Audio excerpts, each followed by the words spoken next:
You were such an incredibly cute child, which isn't something you really... From the age of 5, I didn't want to do anything else but music. I mean, went off to piano lessons, I did piano, I joined bands at the age of 11, all sorts of bands, played in rock bands, jazz bands, dance bands, played in pubs, clubs from a very young age, played in strip clubs, played a few wrong notes in strip clubs, but that's only to be expected. I didn't want to do anything else. It's all I ever wanted to do.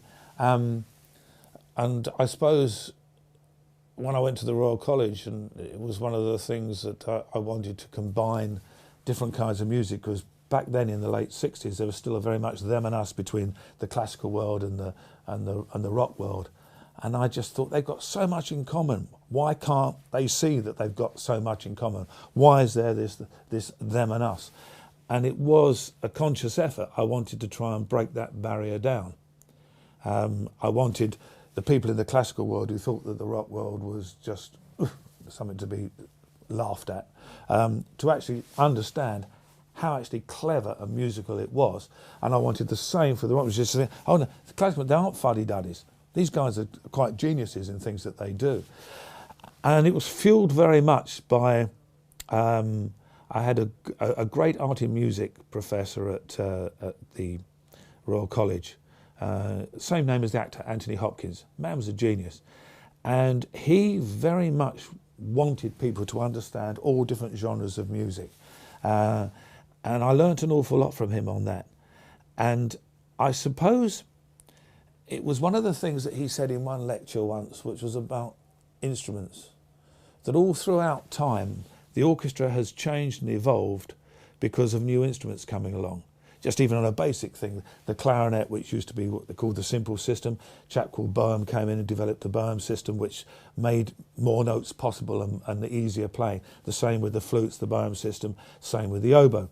The French horn never used to have valves, could only actually play so many notes. Some of the great horn concertos were written around the dozen or so notes that it could play. You know, that's why they were written like that. Then when the valves came in, they could play loads of notes and do lots of... So it's always evolved all the time. And yet when some new instruments came in, especially electronic instruments, they were precluded. It was never... Nobody ever wrote for them as part of the orchestra. And I was convinced, as indeed was Anthony Hopkins, that if people like Wagner were alive today and he heard the Moog synthesizer and he heard synthesizer, he would go nuts. They'd be in the orchestra. They'd be part of it. They wouldn't be a separate unit. And even when bands were starting to use orchestras and play with orchestras, it was always the band and then arrangements with the orchestra to fit the band.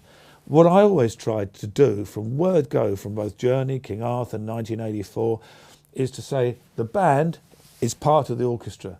And everything that I wrote as if the band was part of the orchestra and not a separate thing with orchestra accompaniment. And it's just been a very exciting thing to do.